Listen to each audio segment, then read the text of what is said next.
at the sort of normal end. I'm not going to call it the low end because I'm in that boat as well. It's as tax efficient as you can get it. That's where you start. You use all the tax efficiencies and then you step up into different things.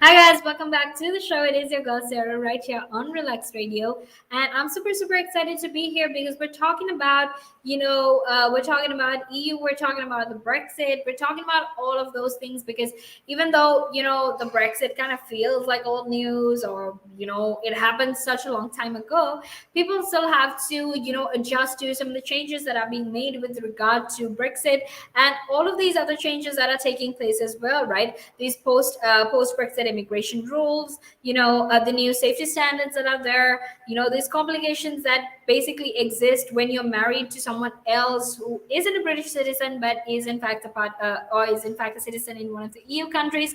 Now, these are in fact obvious questions or problems that that are there, right? So we're going to be talking about all of that, but before we head into that conversation, I want to very quickly remind you that you can in fact be a part of the show. So feel free to actually text me or call me on 078-5247-3473 to share your thoughts, share your opinions, and actually to get in touch with me. All right, now you can also go like us on Facebook, follow us on Instagram, Twitter, and TikTok, and subscribe to our YouTube channel as well, because that way you can actually make sure that you're always informed and you're always updated about all of these different things that we are talking about. Okay, and don't forget to download the app either, because our app is available on both the Apple App Store and the Google Play Store. It's super easy to download and it's super simple as well, because all you need to do is just head on over to the App Store or the Google Play Store, the Apple App Store or the Google Play Store, type in Relaks Radio on that search bar, and you're pretty much going to get our app, right? It's super easy, so make sure to actually share your thoughts and share your opinions with us through that as well. Okay, and now let's actually talk about these failed rights of Britons for for foreign for foreign spouses from the EU. Basically what is going to happen to the foreign spouses of British citizens who are in EU, right? And we know that when it comes to people who are from European Union countries who are living in the United Kingdom, they've actually given a specific time to apply for resettlement schemes and whatnot, and even with regard to whether they're actually being allowed to stay or whatnot, these applications were taking such a long time to be processed. There was a huge backlog of applications and whatnot as well, so obviously we need to talk about that as well. Okay, so make sure to do that, because I would love to hear all of your thoughts and opinions on this. But right now, let's actually head into our conversation. Right now, ministers have in fact been accused of breaching their promise to secure the post-Brexit rights of thousands of British nationals who settled in the European Union and married foreigners. Okay, now campaigners at British in Europe have basically written to the Foreign Office Minister Wendy Morton and the Immigration Minister Kevin Foster, telling of the heartbreak and distress endured by British citizens who are in fact facing problems with the Home Office over their rights their rights to return home to the United Kingdom. Okay, now before Brexit, all EU nationals, including the British, were in fact free to move from one member state to another with family members, regardless of where they were from, right? But obviously, after Brexit, UK citizens, non-British spouses, including Germans, French, and even Spanish nationals, actually need to apply for pre-settled status before 29th of March next year. All right. Now, they're only eligible if they get a new EU family permit from the Home Office. Okay. The only way they can, travel and whatnot is if they get an EU family permit. And a lot of people have said that, this is tearing families apart. It's making it very hard, especially say you have parents in the United Kingdom, or you have parents who are in other parts of the European Union and whatnot. It makes it very hard for you to travel them and even see them, and it causes a lot of mental distress, because the truth is, obviously during the pandemic, we haven't been able to meet our friends, we haven't been able to meet our family, right? Which means that a lot of people's families who are living in either Britain or in the EU, they haven't been able to go through it because of the pandemic, but also with regard to this post-Brexit immigration rules that are in place. All right, however, however, like I said, they're only eligible if they get a new EU family permit from the Home Office next year. And basically the British in Europe basically have said that it knows of multiple cases of spouses of British people who are living in the EU being refused family permits under the Surinder Singh route for non-British spouses or partners, or who are facing significant problems with their applications. All right.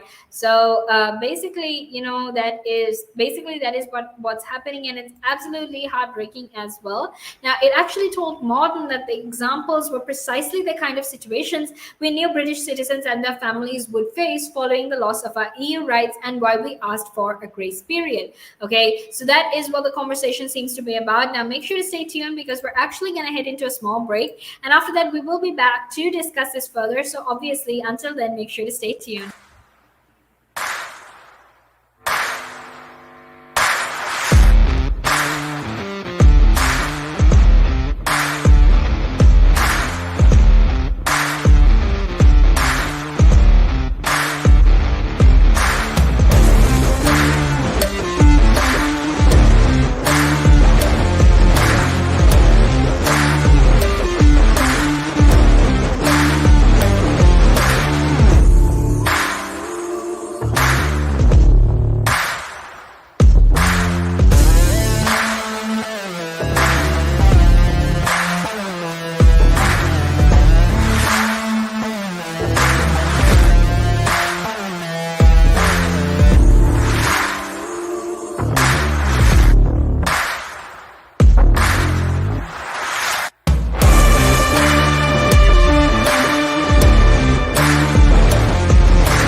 Hi guys, welcome back to the show. It is your girl Sarah right here on Relaks Radio, and it's in fact, getting very, very close to the final few minutes of this show. But don't worry, because I'm here to make sure that even though it is getting very close to the final few minutes, that I still keep you informed and updated about everything that is happening. All right, so make sure to share your thoughts and your opinions with me, because that will be absolutely amazing. Because all you need to do is just text me or call me on 07852473473. All right, so don't forget to share your thoughts and opinions with me, because I would love to hear everything that you have to say.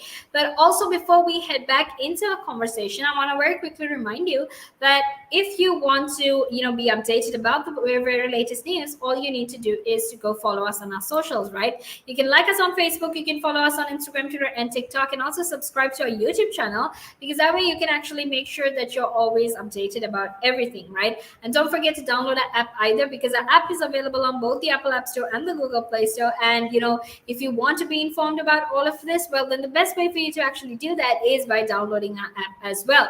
Okay, and now let's actually head into our conversation, because we were talking about how ministers have been accused of failing to secure rights for British for the spouses of British citizens who live in who live in the EU. All right, so it's important to keep that in mind as well. So before we actually head into that conversation, I want to very quickly talk to you about all of these different things that that these citizens have been facing as well. All right, so now let's actually head into that conversation. Now basically, like I was talking, Wendy Morton was actually told that the situation that these couples, these families were facing were in fact the exact same kind of situations that they knew that these citizens would face, right? And this is why they've specifically asked for a grace period, because they want to sort of make sure that they have time to figure things out, and figure out what decisions to make, right? Because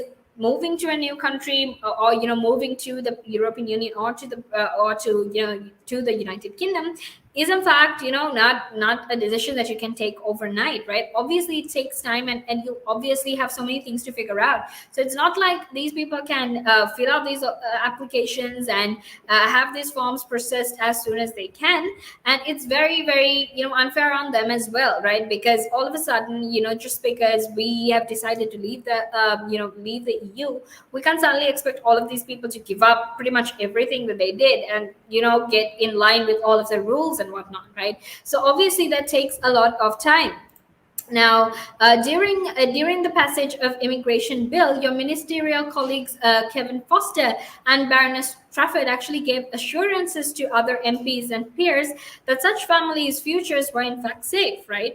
But obviously that is not the case. Now, they basically said, you know what, you don't have to fear, because we're going to make sure that your families are safe. We're going to make sure that your families are sort of going to be separated and whatnot. However, that is definitely not the case, right? The case is in fact very, very different from what it is, and that is obviously a big problem as well. Okay, now Elena Remigi, who happens to be the founder of the In Limbo project, which campaigns on behalf of EU citizens in the United Kingdom and UK citizens in the EU, have actually said in recent days that they've seen more and more of these cases, which are causing huge distress to families who before Brexit would not have had to think twice about going back to the UK, but now they're actually at the mercy of the Home Office, right? And the government actually repeatedly said the rights of British nationals would not be diminished by Brexit. If they truly care, they will review this urgently, right? And honestly, it just looks like the government doesn't care, right? Because if anything, the one thing we've seen is that Boris Johnson's government hasn't been the best government, right? They've been inefficient in so many different ways, and I'm not even going to start about that, because that's a whole other conversation. But you pretty much get the gist of what these people are asking for, right? Families are being torn apart, they're losing their families, and that's not something anyone wants to go through, right? Now make sure you stay tuned, because we're actually going to head into a small break, and after that we will be heading back into this conversation. But until then, make sure to stay tuned. The valuations that you place on an asset are always behind you. It's always in hindsight. It's never in front of you. And that's one of the challenges, right?